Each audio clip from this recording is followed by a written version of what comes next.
Buenos días. Quisiera agradecer en primer lugar la oportunidad de compartir con ustedes en este curso de introducción al protocolo de Estambul que organiza el Servicio Médico Legal de Chile. Creo que es un curso de una extraordinaria importancia que pretende introducir a las peritas y peritos a los desarrollos de la nueva versión del protocolo de Estambul, y en este sentido muestra que una vez más Chile está a la vanguardia del trabajo en la documentación forense de la tortura. Quiero agradecer a doña Francisca Silva y a doña Ana Genoveva Varas por esta invitación, que como digo es un placer. Ustedes a lo largo de este curso van a repasar los principales elementos e innovaciones del protocolo y los fundamentos del mismo. Pero yo quisiera en esta ocasión, en este primer espacio que van a tener ustedes de contacto con el protocolo, remarcar quizás algunos aspectos que no suelen destacarse tanto. El protocolo de Estambul tiene básicamente dos bloques fundamentales, que es lo que permiten decir que un informe, que un documento es acorde al protocolo de Estambul. Uno tiene que ver con elementos de carácter más técnico, médico-psicológico, médico-psiquiátrico, y otro tiene que ver con los elementos más éticos y que tiene que ver con todo esto que rodea al componente más de exploración médica, de exploración psicológica, etc.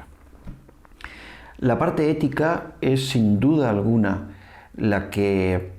más se ha trabajado en la nueva versión del protocolo de Estambul, y por eso yo quisiera detenerme en este rato que tenemos para compartir en las novedades y en algunas cosas que creo que pueden ser relevantes. Y creo que pueden ser relevantes precisamente porque las personas que trabajan en los servicios de medicina legal de instituciones públicas muchas veces se ven sometidos a una situación de saturación y de colapso. A mí me consta que tras el estallido social en Chile ha habido épocas de un completo colapso del servicio de medicina legal y la imposibilidad de responder a todas las demandas que había, ya acumulado con todos los procesos penales anteriores, tanto vinculados al juicio a perpetradores de la dictadura como a otros casos de delitos comunes, ¿no? Y eso genera meses de lista de espera. Hay situaciones parecidas en Colombia, situaciones parecidas, pero la de Chile es especialmente grave. Y por eso es difícil el poder conjugar esa saturación y ese colapso de los peritos con el derecho a una investigación pronta, independiente y exhaustiva que tienen las víctimas y que requieren, desde luego, no tener una lista de espera de meses, y que cuando por fin tienen la entrevista, que esta sea una entrevista realizada en condiciones. Y esto genera una tensión ética entre la institución, entre las demandas a la institución y el deber que tenemos con las víctimas, y el protocolo de Estambul habla sobre ello. Y creo que hay un riesgo en este sentido, y ese riesgo es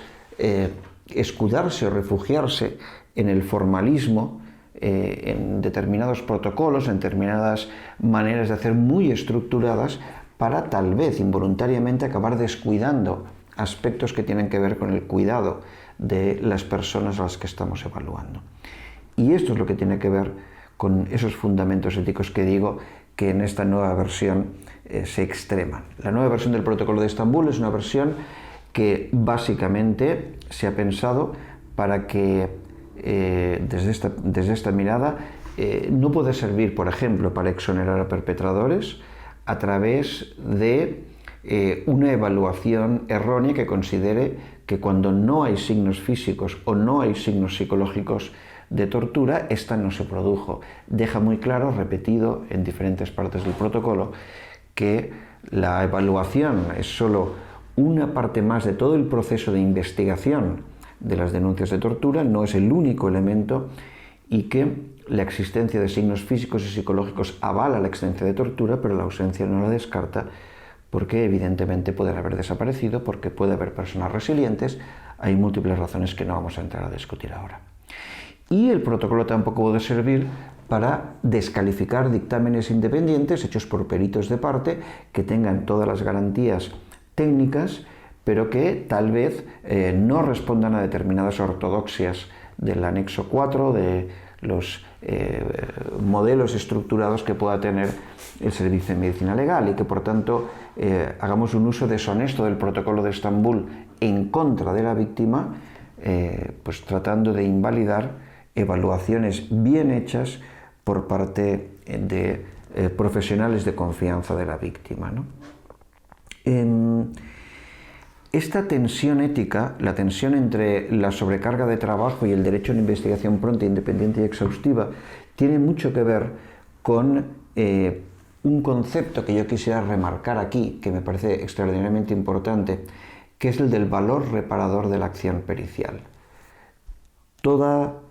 persona que trabaja como perito tiene la posibilidad de hacer un trabajo que tenga un valor reparador, y esto es algo que no podemos olvidar por más que tengamos una sobrecarga de trabajo, porque muchas veces el valor reparador del protocolo de Estambul tiene que ver con los detalles, tiene que ver con determinadas formas de hacer que no son necesariamente consumidoras de tiempo o de recursos, ¿no? Y por tanto, lo primero que me gustaría reflexionar desde, como digo, esa parte ética del protocolo de Estambul es cómo conseguir que el proceso de elaboración del protocolo de Estambul sea un proceso, como digo, reparador para la víctima. El primer elemento para lograr que el proceso sea reparador tendría que ver con el modo de escuchar. Muchas veces tenemos la tentación de hacer un relato corto, un relato ceñido a elementos que pudieran ser, que consideramos que pudieran ser de valor legal, y que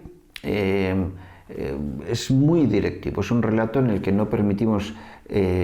preguntas abiertas, en el que no permitimos un relato abierto, que si la primera pregunta se vierte enseguida pasamos a preguntas semicerradas o cerradas, porque lo que buscamos es definir determinados elementos, pues, referidos al dolo, referidos a determinadas consecuencias físicas, etc. Y entonces el relato acaba siendo un relato sincopado, en que la persona no puede llegar a conectar con las emociones y no puede llegar realmente a entrar en la situación, y en la que muchas veces en situaciones extremas llegamos a reproducir un interrogatorio policial en versión perito, ¿no? Por lo tanto, es importante escuchar, es importante dar lugar al relato, a un relato abierto, un relato cronológicamente ordenado, en el que la persona pueda hablar de lo que ocurrió, pero también hablar de las emociones que tenía en este momento, de cómo enfrentó la situación y de cuáles fueron las consecuencias que fueron apareciendo posteriormente. Y para eso, para lograr eso, es fundamental el enfoque multidisciplinar. Es fundamental el poder trabajar en equipo y que ese relato que tal vez ha conseguido la psicóloga o la médica se comparta. Se comparta no tanto porque el otro profesional ya no vaya a preguntar y dé las cosas por asumidas, porque cada profesional tiene una manera diferente de preguntar, y las cosas que puede preguntar tal vez el profesional de salud mental van a ser diferentes de allí donde pone el énfasis el profesional médico. Pero sí compartir elementos básicos que permitan que, por ejemplo, la médica diga, bueno, yo ya conozco lo básico que ocurrió, pero ahora necesitaría que usted me contara en más detalle pues tal aspecto o tal otro o lo que sea, ¿no? Por lo tanto, multidisciplinaridad, por tanto, compartir relatos, por tanto,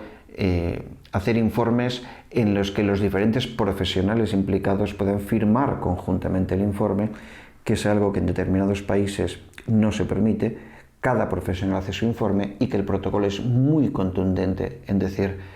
que debe haber un único protocolo y que deben consensuarse el juicio de consistencia y la probabilidad o no de que exista tortura. Por lo tanto, escucha, dar lugar al relato en multidisciplinaridad. En segundo lugar, la empatía.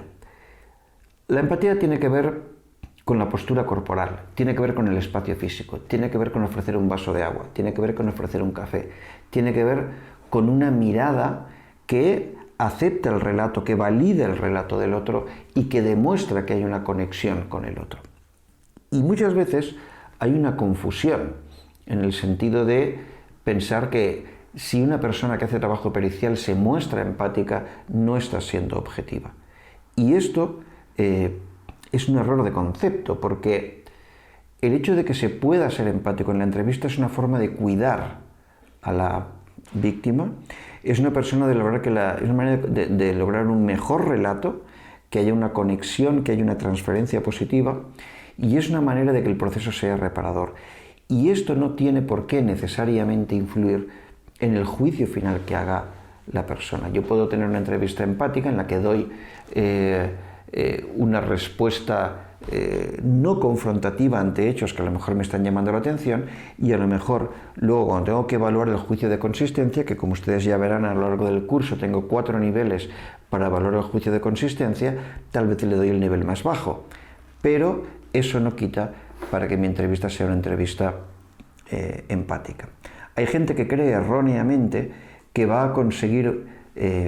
más información si tiene una entrevista de un estilo retador, de un estilo que en principio muestra un cierto escepticismo o que hace preguntas, entre comillas, de abogado del diablo. No es así. Esto se puede hacer cuando hay tiempo suficiente para crear un vínculo, cuando hay varias sesiones de trabajo, que es algo que ustedes probablemente no pueden hacer. Cuando estamos en un entorno en que la víctima llega con miedo, llega con altas expectativas, no sabe qué se va a encontrar, le hemos hecho firmar un consentimiento informado, hay toda una serie de elementos, quizás estamos grabando la entrevista, es decir, hay mucho miedo. En ese momento, el tener una cara de póker, el hacer las preguntas de una manera inexpresiva, queriendo mantener una cierta o mostrar una cierta neutralidad, en realidad es algo que genera una profunda incomodidad, genera una profunda distancia, hay desazón en la víctima, y dejando aparte que probablemente la entrevista va a ser peor, esta entrevista no va a ser reparadora, va a ser una entrevista que la persona va a recordar con angustia y como un mal trago que tuvo que pasar, y esto es lo que jamás queremos como perito, jamás queremos que nos digan qué mal trago pasé cuando tuve que hacer la entrevista. En tercer lugar, tenemos un proceso de devolución. Es decir, ¿qué es la devolución? La devolución es, yo llego a la entrevista pericial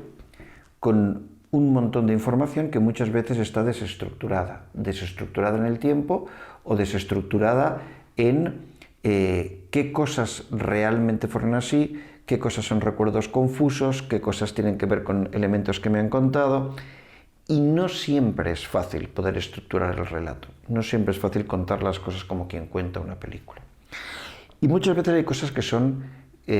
difíciles de contar y de contarse, ¿no? Por ejemplo,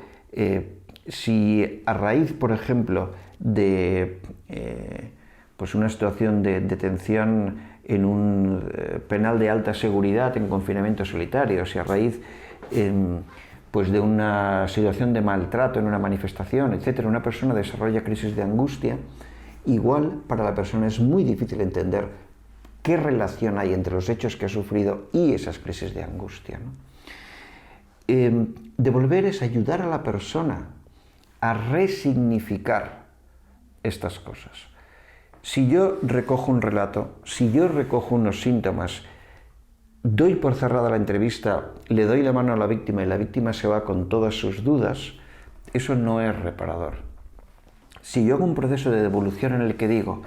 bueno, parece que lo que ocurrió fue esto, esto y esto, a raíz de esto hemos tenido esto y hemos tenido lo otro, esto que le está ocurriendo a usted, estas crisis de angustia, parece que tienen que ver con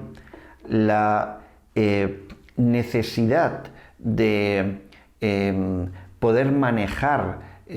pues todos los recuerdos y las emociones y el modo en que buscan una salida de estos recuerdos, y esto irá probablemente disminuyendo con el tiempo, aunque usted ve que no disminuye, quizás estaría bien que consultara a algún profesional, y tenemos una situación de colapso en este momento en este aspecto y este aspecto, que es algo que pues usted podría intentar ver con su médico, etcétera, pues cómo van manejando, ¿no? Si tomamos el ejemplo de las víctimas con mutilaciones oculares tras el estallido social, son personas que han tenido un colapso en su vida. Son personas que en este momento probablemente han perdido el trabajo, han perdido los estudios, tienen dificultades en pequeñas cosas de la vida diaria, en cocinar, en ir en bicicleta, en los transportes, en mil cosas, ¿no? Y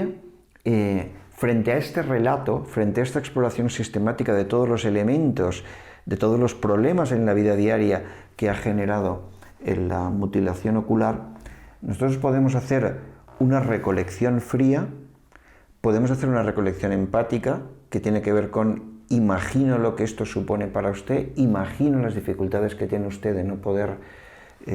pasear por la calle con su perro porque cuando el perro le tira usted puede acabar debajo de un camión porque no tiene visión de lo que le está llegando por este lado. Es decir, esto es una conexión empática y no pasar a la siguiente pregunta hasta que hay una cierta situación de mínima elaboración de esto. Son detalles el ayudar a resignificar, el ayudar a encontrar un sentido, el dar algunos consejos positivos de manejo que hacen, como digo, que crean, digamos, este valor reparador, ¿no? En cuarto lugar, hay un elemento que tiene que ver con la gestión de la entrevista. Muchas veces nos toca, cuando realmente hacemos entrevistas que entran al fondo de la situación, muchas veces nos toca salirnos del rol estricto de perito y hacer pequeñas intervenciones de apoyo psicológico. Una primera intervención en crisis, cuando la persona conecta demasiado con emociones, cuando puede haber un desbordamiento, Entonces hay una cierta tendencia cuando tenemos prisa, cuando queremos pues terminar el protocolo en el menor tiempo posible, a cambiar de pregunta, simplemente a tomar nota de que este es un tema que le mueve a la persona cosas y ya, y no exploramos más, simplemente vamos a por la siguiente. Y lo que estamos haciendo es tocar un tema sensible. Y este tema sensible nos puede dar muchísima información. Precisamente el peritaje lo que busca es conectar con emociones, lo que busca es ese punto en el que la persona empieza realmente a evocar cosas y en el que podemos tener los detalles que luego nos permiten hacer un buen juicio de consistencia y que nos permitan delimitar de qué manera se produjo la situación de malos tratos o de tortura, ¿no? Por tanto, entrar ahí, al revés, el no entrar de alguna manera nos ahorra problemas, nos acorta la entrevista, pero no es en mejor beneficio del paciente, ¿no? El mejor beneficio del paciente es darle un tiempo y hacer una pequeña intervención de apoyo psicológico o apoyo emocional, ¿no? Y incluso algunos consejos básicos de sentido común, no una intervención terapéutica. Obviamente no vamos a hacer una intervención terapéutica, no es nuestro rol y no estamos para esto. Pero, por ejemplo, una persona que tiene claramente conductas de evitación, que está encerrada en casa, que desde que le ocurrió el maltrato policial no tiene ningún tipo de actividad social, el dar un consejo de sentido común, que es que en general las conductas de evitación tienden a ir a más y que en la medida de lo posible vaya intentando recuperar poco a poco una cierta normalidad y que si tiene dificultades, pues que busque apoyo en alguna organización o en algún profesional. Este es un consejo prácticamente de sentido común y que es una manera también de hacer una acción reparadora, ¿no? Por tanto, en las personas que han sufrido tortura, Chile es el país en el que se desarrolló el concepto de vínculo comprometido. No podemos tener esa actitud que tendríamos en un accidente de tráfico, aunque también en un accidente de tráfico podríamos dar algunos consejos que ayudaran a la persona, consejos, como digo, desde la salud. Pero en este caso más todavía es importante que alguien que en el fondo también está representando al Estado no tenga una actitud puramente de recolectar información para hacer un informe, ¿no? Y en último lugar está el trabajo con las expectativas. Y esto entiendo que es algo que ustedes hacen sistemáticamente, pero que quiero remarcar aquí, ¿no? las expectativas es, bueno, el protocolo de Estambul es un elemento más de todo el proceso indagatorio que debería haber en un caso de vulneración a derechos humanos, ¿no? Si volvemos, por ejemplo, a las mutilaciones oculares en estallido social, el protocolo de Estambul no es más que el complemento de lo que tendría que ser pues, un análisis fotográfico o análisis de grabaciones de vídeo y una pericial basada en imagen, de lo que sería un estudio de balística, de lo que sería pues todas las indagaciones para saber cuál fue el cuerpo policial, las brigadas antidisturbios implicadas, si estaban identificados los agentes o no, si puede individualizarse quiénes fueron los escopeteros que dispararon, etcétera, etcétera, ¿no? Y todo esto es un proceso que tendrán que hacer las instituciones responsables de investigación, juzgado, fiscalía, asuntos internos, etcétera. Y el protocolo de Estambul aporta desde su especificidad, pero no sustituye a la investigación, ¿no? Y por tanto tener unas expectativas realistas, ¿no? Y de alguna manera si hay preguntas de las víctimas respecto al proceso judicial, hay mucha angustia generalmente, sabemos que son preguntas que deben responder las abogadas y los abogados, pero es importante que las personas tengan claro que el curso del proceso judicial no depende de este informe,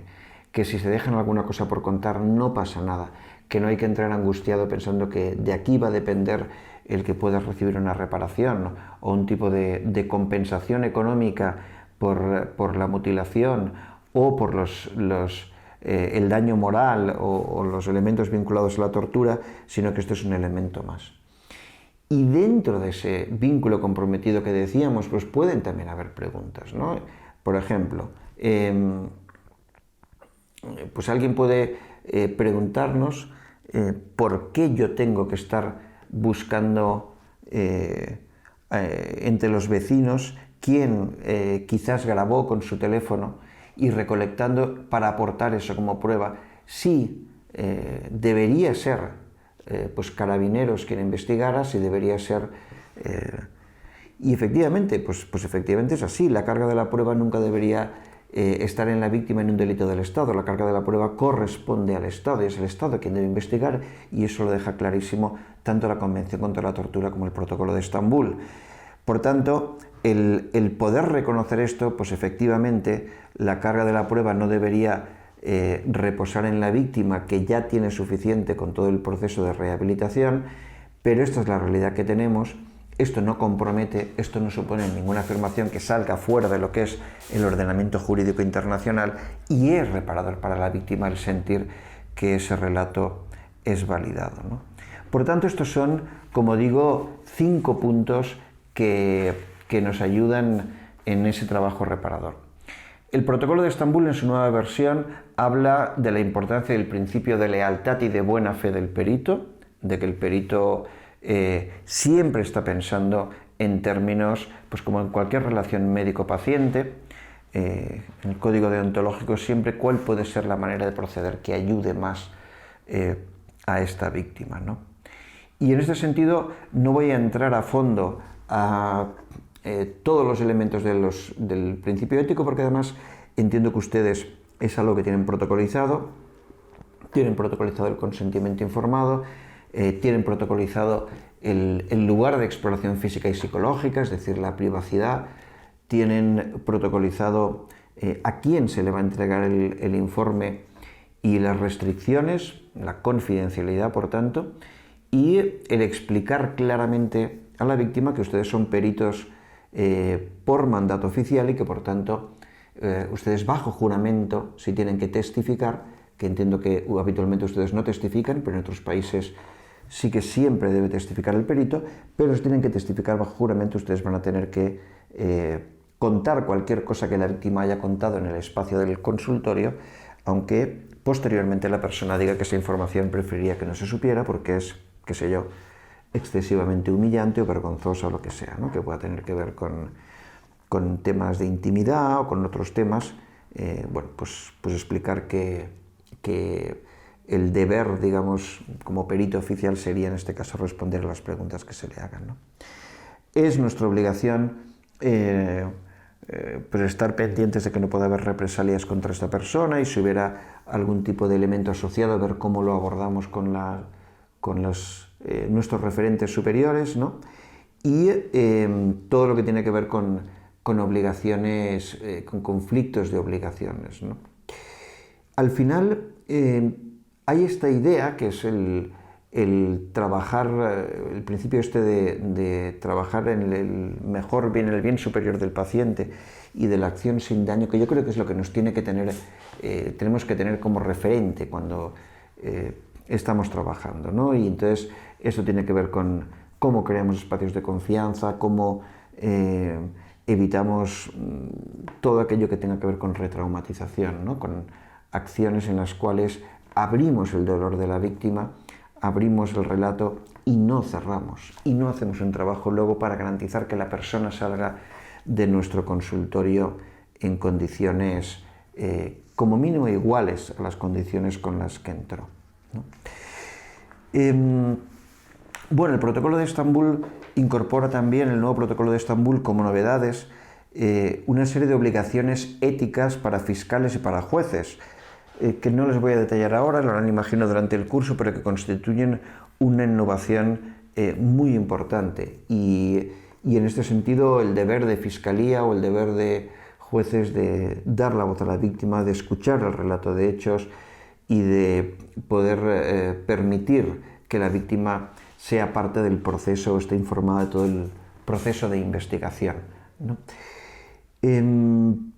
Bueno, estos elementos, como digo, son elementos que añaden una especial complejidad a este tipo de peritajes y además en condiciones en que tengamos víctimas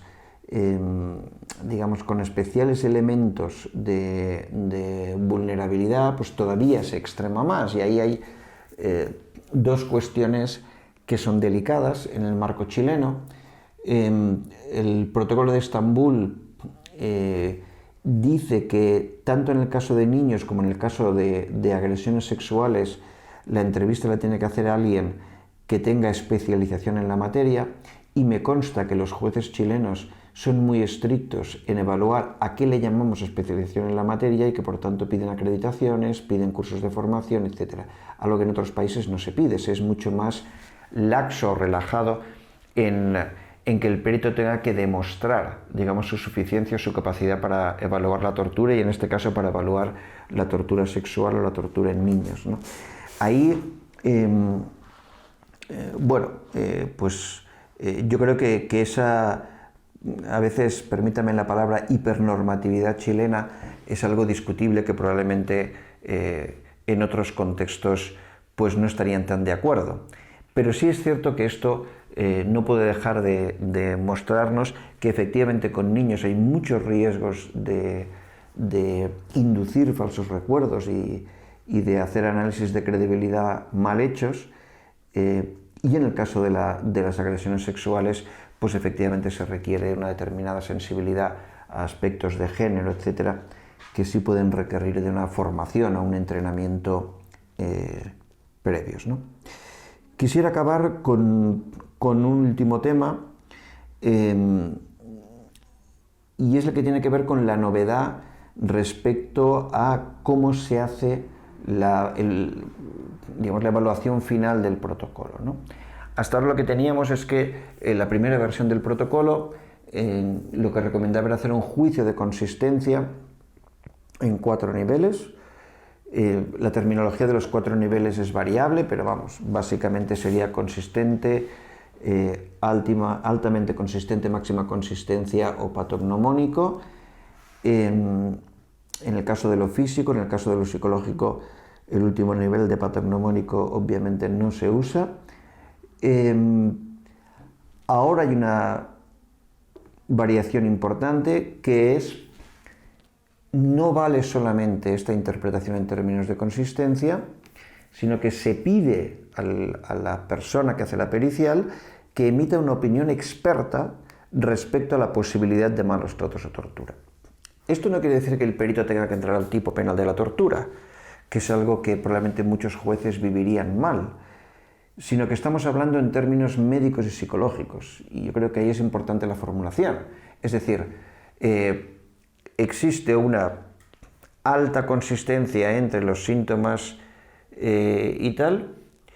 es importante recordar cuando se hace el juicio de consistencia que si hago una evaluación física y una evaluación psicológica, y la evaluación física tiene un determinado nivel de consistencia y la evaluación psicológica tiene otro determinado nivel de consistencia, el que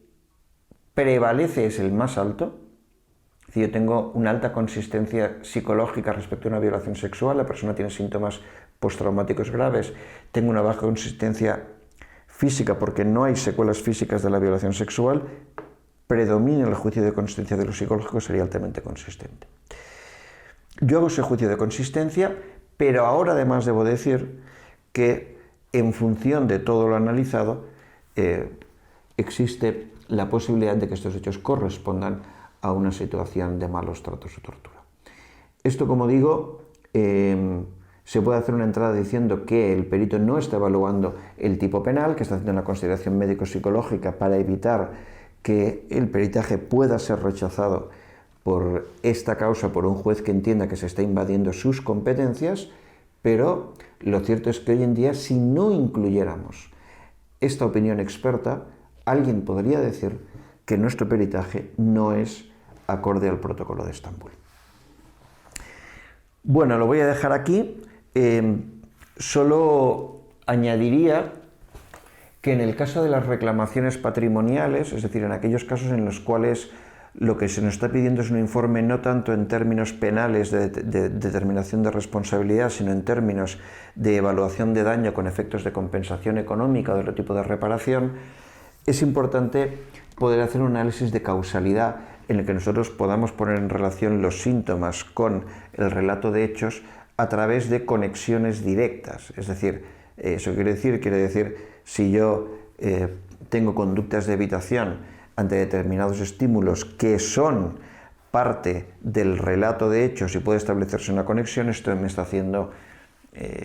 me está permitiendo hacer una relación de causalidad. No voy a entrar mucho al detalle porque hay muchos elementos para poder hacer un mapa de causalidad, que es como le llamamos, un mapa de causalidad